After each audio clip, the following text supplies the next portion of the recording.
سيد الأنبياء والمرسلين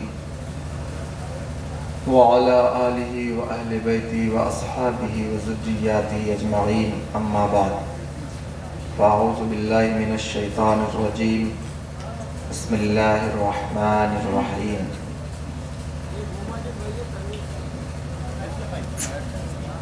ثم لتسألن يومئذ عن النعيم صدق الله العلي العظيم وبلغنا رسوله النبي الأمين الكريم ونحن على ذلك لمن الشاهدين والشاكرين والحمد لله رب العالمين.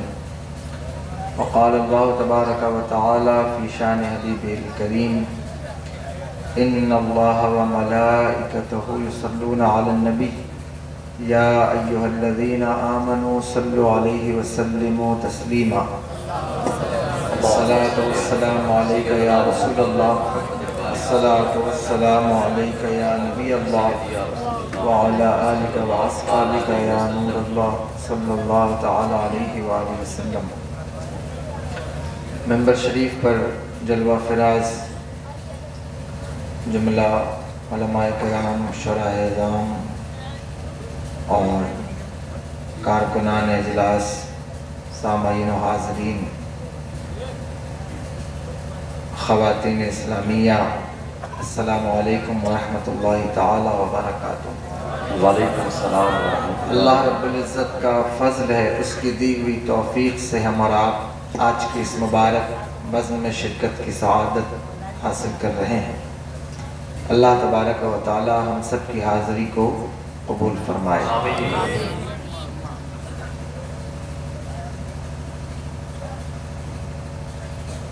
کیا نام ہے اس جگہ کا؟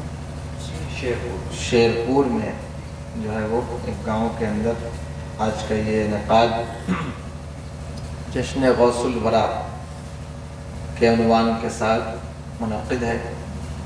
اللہ تعالی حضور غوث العظم رضی اللہ تعالیٰ عنہ کے صدقے اس گاؤں میں رہنے والے، بسنے والے سبھی افراد کو اور بالخصوص اہل سنت والجماعت کو علم و عمل میں برکتیں عطا فرمائے اور آپ کو نیک بنائے، نیکی کی توفیق عطا فرمائے. جلسہ اور محفل کس لیے رکھی جاتی ہے یہ آپ کو معلوم ہے؟ کیوں منعقد کیا جاتا ہے جلسوں کو؟ جو لوگ ادھر بیٹھے ہیں سائیڈ میں، سامنے آ کے کرسی لگے سامنے بیٹھے، گردن گھما کے آپ کو مجھے اٹینشن دینی ہوگی اور لینی ہوگی. سامنے بیٹھ جائیے، سب لوگ سامنے آ کے بیٹھ. ہاں، تو میں عرض کر رہا تھا جلسے کیوں رکھے جاتے ہیں معلوم ہے آپ لوگوں کو؟ معلوم ہے؟ ارے بھائی، صرف جو ہے سنا نہ کرو، کچھ بولا بھی کرو. بولنے سے مراد کیا ہے کہ سمجھ کر بولیے. سبحان اللہ تو آپ بنا سمجھے بولتے ہیں، کوئی چیز سمجھ کے بولا کیجیے. جلسے کیوں رکھے جاتے ہیں؟ ارے بتائیے، اس میں شرمانے والی کیا بات ہے؟ کسی کو معلوم ہو تو بتاؤ کہ جلسے رکھنے کا مقصد کیا ہے آپ کا؟ کیوں آپ نے جلسہ رکھا ہے؟ نہیں بتائیں گے؟ نہیں بولیں گے؟ چلیے ہم بتاتے ہیں جلسے کیوں رکھے جاتے ہیں. جلسہ اس لیے رکھا جاتا ہے کہ جلسے میں آپ کو جو دین اللہ تبارک و تعالیٰ نے عطا فرمایا ہے، آپ مسلمان ہیں یا نہیں؟ مسلمان ہیں نا؟ تو اللہ نے جو آپ کو دین عطا فرمایا ہے، اس دین کے متعلق اس کے جو فرائض ہیں، واجبات ہیں، اس کی جو اہمیت ہے، اس کی جو قدر و منزلت ہے، اس کا جو تقدس ہے، اس کے جو تقاضے ہیں، وہ آپ کو بتائے جائیں، سمجھائے جائیں. اسی لیے جلسے رکھے جاتے ہیں، اسی لیے رکھے جاتے ہیں، ہے نا؟ تو اگر جلسوں میں آپ کو وہ چیز سمجھ میں نہ آئے تو جلسہ رکھنے کا فائدہ تو ختم ہو جاتا ہے. تو اس لیے میں کوئی لمبی چوڑی بات نہیں کروں گا. آپ کو دین کی اہمیت، دین کے کچھ تقاضے اور کچھ آپ کی ذمہ داریاں یاد دلاؤں گا، کوشش کروں گا کہ آپ اس کو یاد کر لیں اور یاد رکھیں، ٹھیک ہے؟ میں نے جو آیت پڑھی ہے، یہ بچے جنہوں نے اس جلسے کو منعقد کیا، پہلی مرتبہ میں نے ان لوگوں کو دیکھا، مدرسے سے ان کا تعلق ہے، پڑھے لکھے لوگ ہیں اور گاؤں والوں کی اصلاح چاہتے ہیں۔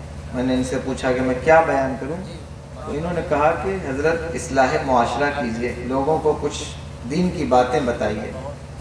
میں نے کہا کہ بہت اچھی بات ہے، کوئی بھی جلسہ، کوئی بھی محفل اپنی لائٹوں سے، کیمراز سے، مائک سے، بڑے پوسٹر بینر سے یا بہت بڑے خطیب سے جو ہے وہ کامیاب نہیں ہوتا ہے، بلکہ جلسے کا اصل مقصد یہ ہے کہ اس میں حضور کی لائی ہوئی شریعت کے بارے میں بتایا جائے، تمہیں احساس دلایا جائے، تو یہ ہے جلسے کا بنیادی مقصد۔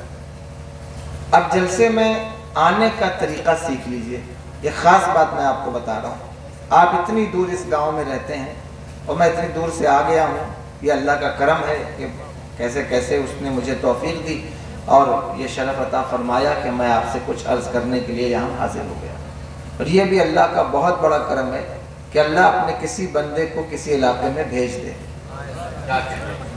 وہاں بھیج دے اور اس کے ذریعہ سے لوگوں کو کچھ باتیں سیکھنے کا موقع ملے، یہ بہت بڑی چیز ہے۔ بڑی بات یہ نہیں ہے کہ میں یہاں آ گیا، بڑی بات یہ ہے، یعنی یہ آپ کے لیے بڑی بات نہیں ہے، میرے لیے بڑی بات ہے کہ میں یہاں آ گیا اور آپ کو کچھ سکھانے کا مجھے موقع مل رہا ہے۔ تو جلسے میں آنے کا طریقہ سیکھ لیں۔ جلسے میں آنے کا طریقہ کیا ہے کہ جب بھی جلسہ کہیں ہو تو رات کے وقت گھر سے خوب اچھی طرح سے کھانا پینا کھا لیا جائے، جتنا کھا سکتا ہو انسان اتنا کھا لے، گٹکا وغیرہ، پان وغیرہ اپنے ساتھ رکھ لیا جائے اور جتنا منہ میں آ سکتا ہو اتنا منہ میں دبا لیا جائے، ٹھیک ہے؟ اور ایک دوسرے سے ہنستے مذاق کرتے چہل بازی کرتے جلسوں میں آیا جائے، اور پھر بے ترتیب بچوں، بڑوں، بزرگوں کو سب کو ایک ساتھ جو ہے وہ بیٹھا دیا جائے اور سب جلسے کے اندر ایک دوسرے سے بات کرتے رہیں، ہنستے رہیں۔ کسی کے سر پہ ٹوپی ہو، کسی کے سر پہ نہ ہو، کوئی لنگی پہن کر آئے، بہت سارے لوگ کیپری پہن کے آتے ہیں جلسوں میں بھی، گھٹنے سے اوپر۔ تو اس طرح سے یہ جلسوں میں آنے کا طریقہ ہے۔ یہی ہے طریقہ؟ نہیں ہے؟ تب ایسے کیوں آئے؟ دیکھو کتنے لوگوں کے سروں پہ ٹوپیاں نہیں، بچوں کے سر پہ ٹوپیاں نہیں، برا مت ماننا، میں ابھی لگانے کے لیے نہیں کہہ رہا ہوں، میرے سامنے کیوں لگا، میں آپ کو طریقہ بتا رہا ہوں۔ جلسے میں آنے کا طریقہ یہ نہیں ہے، جلسے میں جلسہ حضور کا ہے، تمہارے نبی کا جلسہ ہے، ہمارے نبی کا جلسہ ہے، تو ہمیں جلسوں میں آنے کی اہمیت معلوم ہونی چاہیے کہ ہم دین سیکھنے جا رہے ہیں۔ تمہیں لگتا ہے مذاق کرنے جا رہے ہیں، شاعر پڑھیں گے، خطیب چلائیں گے، ہم سن کے چلے آئیں گے۔ ارے میرے بھائی، مان لیا کہ ان کا میرا روز کا کام ہے، لیکن تمہارا تو کبھی کبھی کا کام ہے۔ مان لیا، چلو مان لیا کہ جو ہے وہ ہم بدکار ہی ہیں، ہم تو ہے ہی ہیں، لیکن ہمارا روز کا کام ہے ان کا، لیکن تمہارا تو کبھی کبھی کا کام ہے۔ تم تو کبھی کبھی جلسوں، روز جلسہ ہوتا ہے کیا تمہارے گاؤں میں؟ نہیں ہوتا نا، کبھی کبھی ہوتا ہوگا۔ کتنی اہمیت ہے جلسوں کی، اس کو سمجھنے کی کوشش کیجیے، سمجھیے اس بات کو۔ جو بچے سسرال جاتے ہیں، جن کی شادیاں ہو گئی، ہاتھ اٹھائیں، کتنے بچوں کی شادیاں ہو گئی؟ جو نوجوان بڑے جن کی ہو گئی ہیں وہ اٹھا دیں ہاتھ بھائی۔ میں کوئی یہاں جو ہے وہ NRC تھوڑی لاگو کر رہا ہوں کہ آپ جو ہے وہ ہاتھ نہیں اٹھا رہے ڈر کے ہمارے۔ اچھا مجھے دل پر ہاتھ رکھ کے بتائیے، سنیے، ہنسیے مت، بات جو میں کہہ رہا ہوں سیریسلی اس کو سنیے گا۔ کیا جب آپ سسرال جاتے ہیں تو